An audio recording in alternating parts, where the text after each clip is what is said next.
Nah, saudara-saudara sekalian, dilihat dari satu sisi enak, tapi semua itu merupakan sebuah amal soleh.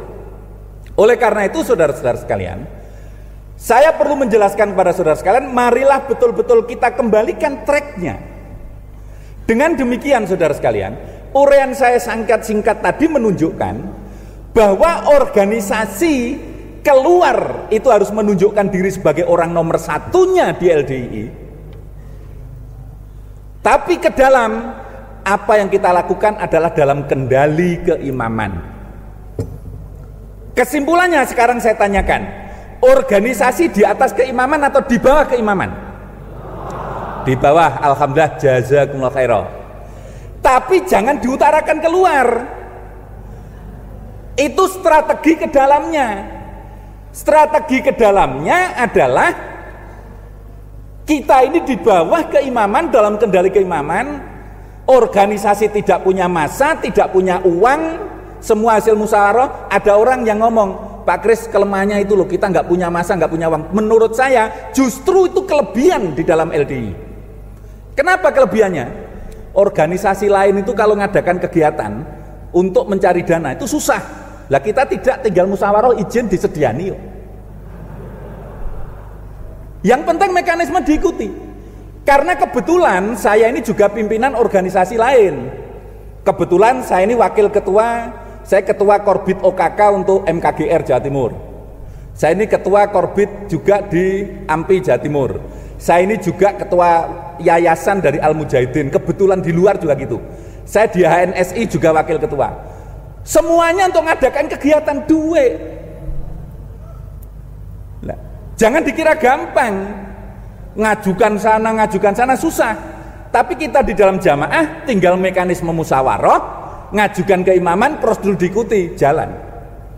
Menurut saya inilah sebuah kelebihan.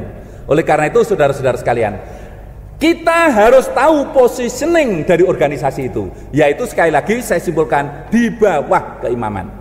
Tapi keluar kita harus merasa menjadi orang nomor satu. Harus begitu. Inilah kenapa harus memiliki kefahaman double. Alhamdulillahirrahmanirrahim. Alhamdulillah, jazakumullah khairan, saudara-saudara sekalian. Dengan demikian, saudara sekalian, maka seluruh kader pengurus-pengurus organisasi ini supaya betul-betul memahami frame-nya ini. Nah, untuk melancarkan semua kegiatan ini, semuanya harus sinkron dengan ijtihad keimaman. Bukan kok keimaman dipaksa untuk mensinkronkan dengan organisasi, tapi kita melalui sebuah mekanisme musyawarah, bagaimana bisa matching antara kepentingan-kepentingan ke dalam oleh keimaman dan bagaimana strategi keluar untuk kepentingan jamaah. Jadi ada kalanya keimaman punya ijtihad jret, kita menjabarkan dalam bahasa organisasi keluar. Ini organisasi begitu itu.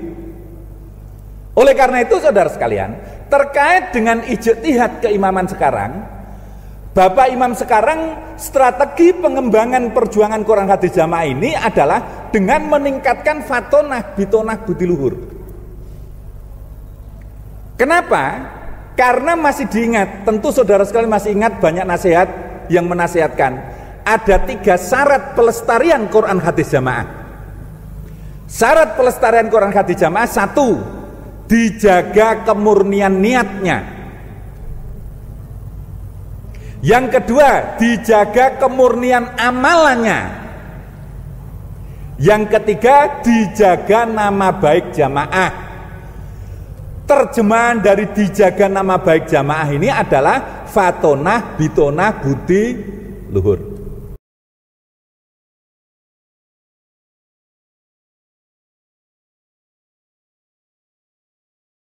Apa sebetulnya tugas daripada organisasi sebagaimana ijtihad Bapak Imam?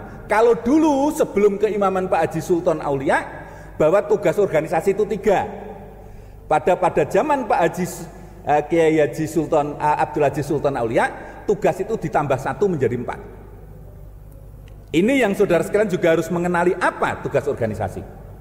Yang pertama, tugas daripada organisasi khususnya LD ini adalah yang 1.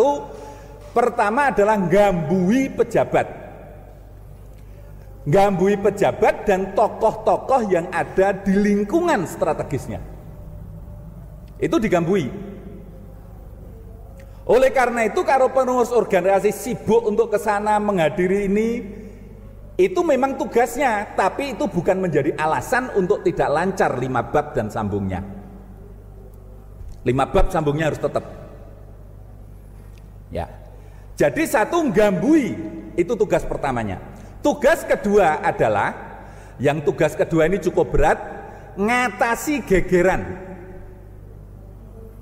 Ketika terjadi permasalahan-permasalahan terkait dengan kasus atau sesuatu yang terjadi kepada baik itu jamaah maupun kelompok jamaah, baik itu yang menimbulkan itu organisasi ataupun perorangan atau siapapun, dampaknya itu menjadi tugas organisasi untuk mengatasi permasalahan-permasalahan itu.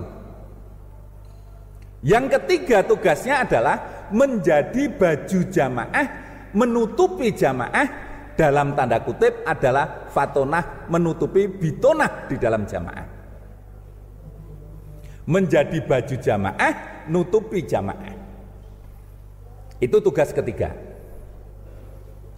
Lah, adapun tugas yang keempat adalah membantu keimaman. Namanya membantu itu tidak ngerusui, harus seiring, karena membantu namanya. Membantu keimaman ngeramut jamaah. Ini yang terakhir ini merupakan tugas tambahan yang diberikan oleh keimaman yang sekarang. Jadi supaya pengurus organisasi tidak hanya keluar saja, tapi juga punya